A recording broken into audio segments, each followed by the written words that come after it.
Listen, friends, today I'm going to give you 2 techniques that you can start implementing and practicing right away that should give you some wins where you can start seeing some results in restoring that relationship. Do you want to save the relationship or your marriage and you feel like that you've done some things, you've watched some YouTube videos, you've had some wins, you see that you're making progress, like the wall might have come down for a second, but then you did one thing wrong, the walls went back up, and not only are you going back to step one, you're going back further back than where you were before you did a few things right.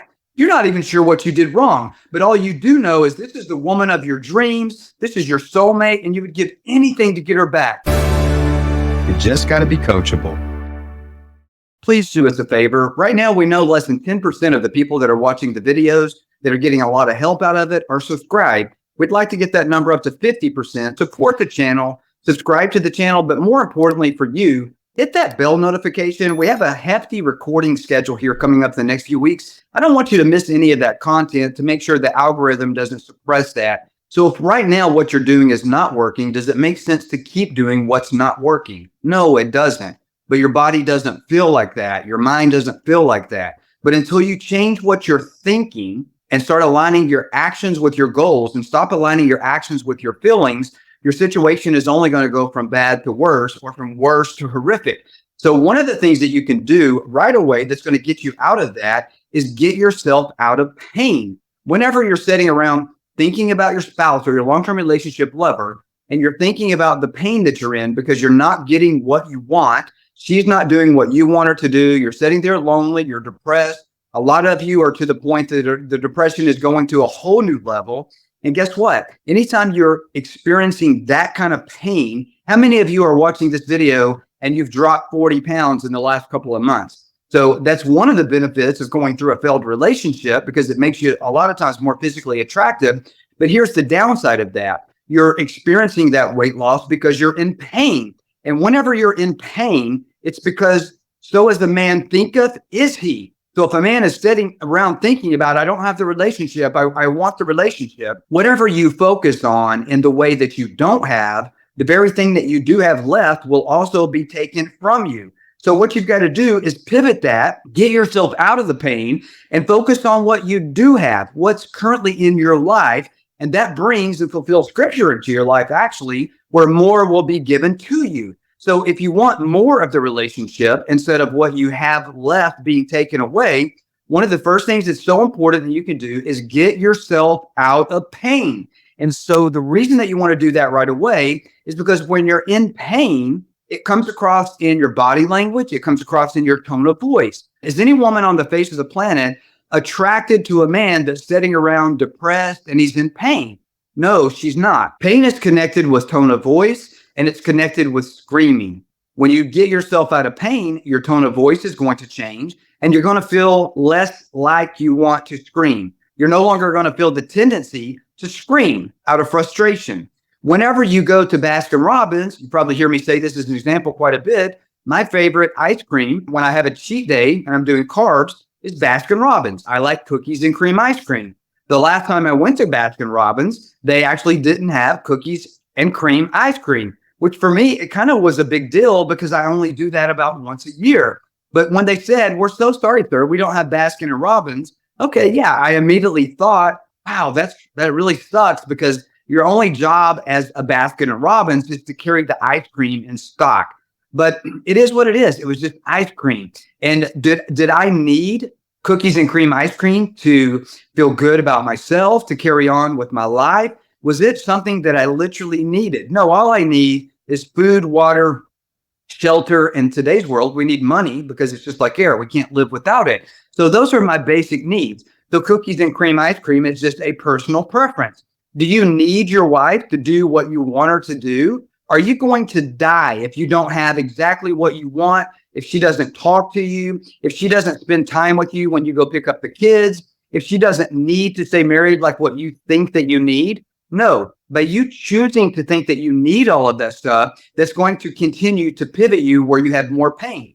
When you have pain, it's a choice. And what happens is eventually by choosing to stay in a state of pain, more than likely, if you've been in that state for a while, you're addicted to the dopamine. So that means that you're starting to get pleasure from your pain. So what we want you to do here is learn how to stop all the self-talk, about telling yourself all the reasons that's contributing to your pain. When you hear yourself complaining internally and it feels like it's going to come out, I like to say this. Joyce Meyer says this a lot.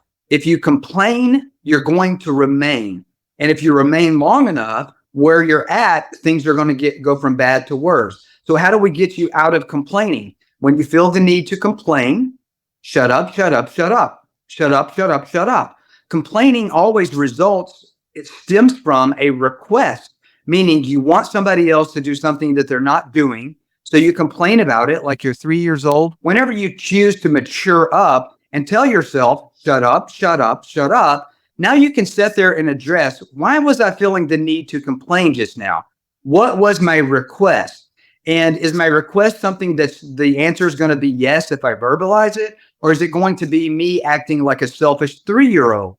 And usually it's going to be you acting like a selfish 3-year-old. So anytime you feel the need to complain, tell yourself, shut up, shut up, shut up, shut up, shut up, shut up. Step back, think about the situation. What's your request? And decide, is this a worthy battle to pick? And if you're trying to restore a marriage, if you're trying to restore a long-term relationship, I would say right now, the timing to pick battles, it's not very smart. That's aligning your actions with your feelings. It's the opposite of aligning your actions with your goals. So how do you stop feeling pain? Well, you stop focusing on the thoughts that are causing you to feel pain. What are those thoughts if you're in a failed relationship that you want restored? The thoughts are about the rejection of your lover. Anytime you sit and you dwell on the rejection of your lover and you focus on what you don't have, you're going to get more of what you don't have, meaning the separation is a lot more likely to turn into a divorce. Stop thinking these thoughts. Take every thought captive, right? Take every thought captive. Choose to think different thoughts. A lot of people out there today are saying, well, you can't control how you're feeling. Nobody can. That's the furthest thing from the truth. I've heard very smart teachers that I follow, that I respect, and I really do love, but they're teaching a lie. You totally can change how you're feeling simply by choosing to think different thoughts. So what are some of those thoughts that you can do? Stop thinking about them. Switch over and start thinking about positive thoughts, things that bring you happiness, things that are in line with the goals of where you want to go with your life as a man. What is your calling? What is your mission? Well, Denver, I'm not sure how to focus on my calling. I'm not sure how to focus on positive thoughts. We'll do this right now. Pause this video, or as soon as the video's done, sit down and make a list of some things that are positive that are in your life today, or that you could create in your life today. And you make a list. Write down 10 things right now, things that are positive. So anytime you start thinking about the failed relationship, about the marriage possibly ending, it's not where you want it to be, you sit down and you're going to meditate on your list of things that you're thankful for. Positive thoughts, happy thoughts. Whenever you feel the need to complain, or you feel the need to think about the failed relationship or think about the source of your pain, tell yourself, no, no, no, shut up, shut up, shut up, shut up, shut up, shut up. I'm going to focus on what I do have, what I'm thankful for, what makes me happy. For some of you, you forgot what that is. Right now, make a list of 10 things that you can meditate on. So whenever you feel the need to focus on pain, you can say, you know what? I'm going to control my thoughts. I'm going to take my thoughts captive. I'm going to pivot out of that. And I'm going to choose to think thoughts. The Bible actually says, focus on things that are lovely. Focus on things that are beautiful. Focus on your future, the vision that you want and that you have for your life. Well, Denver, I don't know if I can do that. Well, listen, if you want to save this relationship, you've got to do something differently. So if you want the relationship to fail, keep doing what you're doing. For some of you, this may be enough of the change to turn the relationship around and maybe even get back in the same household, get back together, start talking. Because when you start focusing on what you do have, your positive thoughts, you're going to come across as somebody that's smiling. You're happy. Let her see those pearly whites. Your goal right now in your life, if you want to reattract this woman back, complete strangers should be smiling back at you because you're serving them with the brightest smile that you have. I love Crest White Strip. Put some on. Make your smile beautiful. If you don't have any teeth, get some false teeth. Let's see those pearly whites. Put a big old smile on your face. I promise you, if you'll set this goal for yourself, that this week I'm going to try to get 15 people in the next couple of days to smile back at me, You walk around like that and you get people serving you with a smile, they might think, hey, something's wrong with that guy. What's wrong? Why is he smiling so big? But they'll always smile back. It's called the law of reciprocity. If you can get complete strangers to do that, you can get your lover, you can get your wife to do the same thing. It'll be one of the first steps that you can do to get yourself out of pain. Focus on what you do have. Focus on what you do want. Focus on things that are lovely. Focus on things that are beautiful. This is aligning your actions with your goals, and it's stopping your pursuit of aligning your actions with a 3-year-old by focusing on what you don't have. They don't have cookies and ice cream. Okay, you're not 3. You don't get your personal preferences met as an adult. And if you want to ever have a successful relationship with a woman, you've got to focus on aligning your actions with your goals. Stop aligning your actions with your feelings. Number one, that's also a feminine trait. When you act in the feminine, your woman is always going to respond in the masculine, which is why you are where you're at. So stop thinking about the rejection of your lover. Stop thinking about your wife. Stop thinking about your long-term relationship, girlfriend or fiance, and focus on things that are in line with what make you happy. When you're focusing on the person that's the source of your pain, it almost always is followed by whining. And whenever you whine, whenever you're thinking those negative thoughts, you're going to speak death into the relationship. That is aligning your actions with your feelings, and that is the opposite of what you should be doing. That's actually going to harm the relationship. Out of the overflow of the heart, the mouth speaks. Whining is you speaking your pain, which is going to lead to the little bit of the relationship that you have left. It's going to lead to that part of it dissolving, and you're going to lose that too. So when you're having those thoughts, shut up, shut up, shut up. Take the thoughts captive. Focus on things that make you happy and pivot to a smile. Stop thinking the thoughts, how could she do this? Why would she do this? I want her back. Those are immature and selfish thoughts that will contribute to the relationship failing forever. When your wife brings up things that she's been blaming you for, and you feel like you want to come in and defend yourself and things like that, something else that you can do right away that's going to give you some results in the relationship is stop defending yourself. It's human nature to defend yourself, but is your goal here to really come out winning the game, or is your goal here to come out to win the game? And I think you know what I'm talking about when I say that. Do you want your marriage restored? Do you want your relationship saved? Or do you want to win the battle? So here's what I mean by that. So in a legal battle, sometimes in the courtroom, it's called the defense. On the soccer field, on the football field, it's called a defense. But in a relationship, whenever you defend yourself, it's the wrong word to use. You're not really coming to your own defense. What you're doing is doing something that's called masochistic. Whenever you come to your own defense in a relationship with a long-term relationship lover or your wife, it's called masochistic.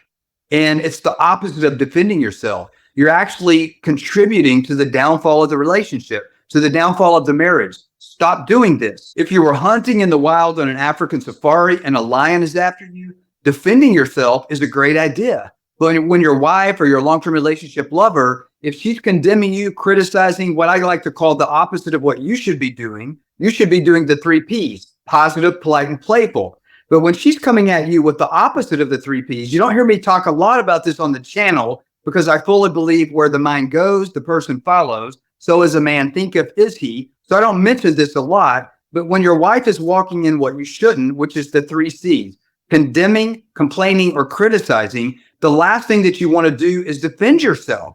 Because whenever you defend yourself in that environment, what you're really doing is you're saying, hey, here's a stick, let me give it to you, and then you can hit me with it. But when you come to find yourself, I like to look at it like this. Like, so here's your wife over there, and she's bow, bow, bow, bow, like she's firing the ammunition, right? She's shooting you with all of the bad things that you're doing wrong. And when you defend yourself, you're shooting back, and you guys are in a battle. So imagine that this is a football field right here. She's on one side, bam, bam, bam, bam, bam, shooting, shooting, shooting. And human nature, like if we're aligning our actions with our feelings, we want to come defend ourselves. Bam, bam, bam, bam, bam. But who wins if you win? No one. No one does. But whenever she's wanting to exit the relationship and you want to save the relationship, who wins when you let her win this? You do.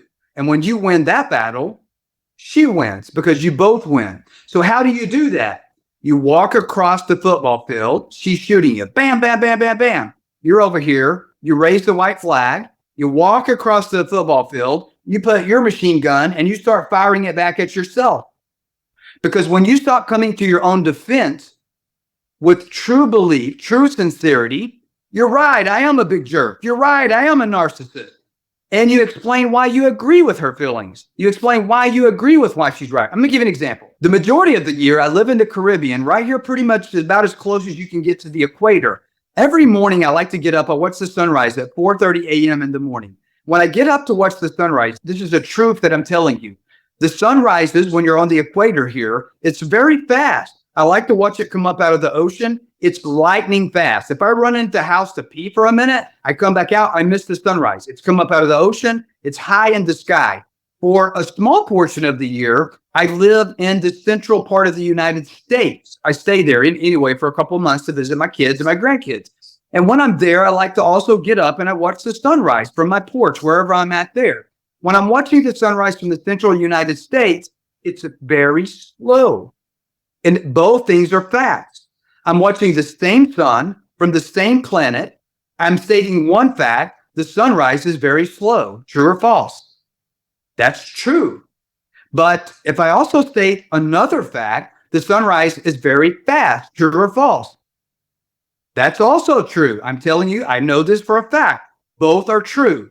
Same sun, same earth, opposing facts, but both are true. What's the difference?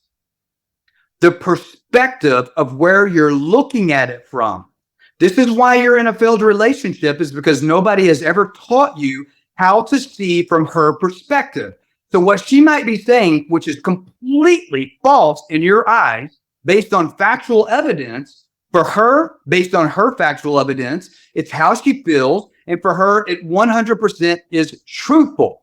I can show you how to do that inside the DivorceStoppers program at DenverGriffin.com. I teach you how to actually navigate those waters to fully rebuild your marriage if it's got so bad where you feel like that's something that you need. DenverGriffin.com. So the way that you can start the process to see if you can figure this out on your own is 100% coming to your own defense, agree with her negative feelings, and put a good name on them. Now listen, just so we're clear, I am not telling you if you're in a divorce case, agree to give her the house. That's quite opposite. That is quite the opposite of what's in line with the goals to restore your marriage. I'm telling you to agree with her negative feelings when they're true, because who can argue with the truth? I'm not telling you to agree with something that would detrimentally financially harm you in a court case or something like that. I'm saying simply agree with negative feelings, because for her, however she's feeling, that is her truth, and you can't argue with the truth. Anyway, I hope this content's been helpful. If you feel like you really need to go to the next level, listen, friends, if you're facing unwanted divorce or a separation forever, I'm going to tell you this. Time is only on your side if you position it there. If you're heading toward a divorce or you've been in a separation, I never recommend separation. In order for a marriage or a relationship to be restored, you've got to create intimacy. You can never do that when you're separate, okay? So time is only on your side if you position it there. Inside the DivorceStoppers program, we actually show you how to position time on your side to turn the marriage or the long-term relationship around fast. We have two goals as far as the timing is concerned. The goal is, one of the things that we always try to accomplish is to turn the relationship around so it's not heading toward being dissolved forever. And the goal is always to do that in the first 7 days if you have any communication at all. Right now, if you have an obstinate spouse and there's no communication, it might take a little bit longer to do that. But inside the program, we do have a 7-week marriage transformation program where we teach you psychologically how to be transformed by the renewing of your mind. Don't wait until it's too late. Don't try to save a few dollars and try to figure out the long way to do this. And you've been watching YouTube videos for 6 months or a year. If you feel like your wife has confirmation bias and that your marriage is headed for restored, consider investing in yourself. One of the ways that we give you an opportunity to do that is book a call with us, do a masterclass first. That might be enough to turn your marriage around. We offer a free masterclass at DenverGriffin.com, or you could go to DenverGriffin.com/masterclass. Go through the masterclass. If you feel like that's enough to restore the relationship, that's wonderful. If you feel like you need some additional help or resources after you go through that, at the end of that free masterclass, we're going to give you an opportunity to book a call with us and maybe have an opportunity to work with us if that's something that we both feel like would be mutually beneficial to you. And one last time, if you haven't already done so, please press the subscribe button to the video. Support this community so that we're able to bring you more content.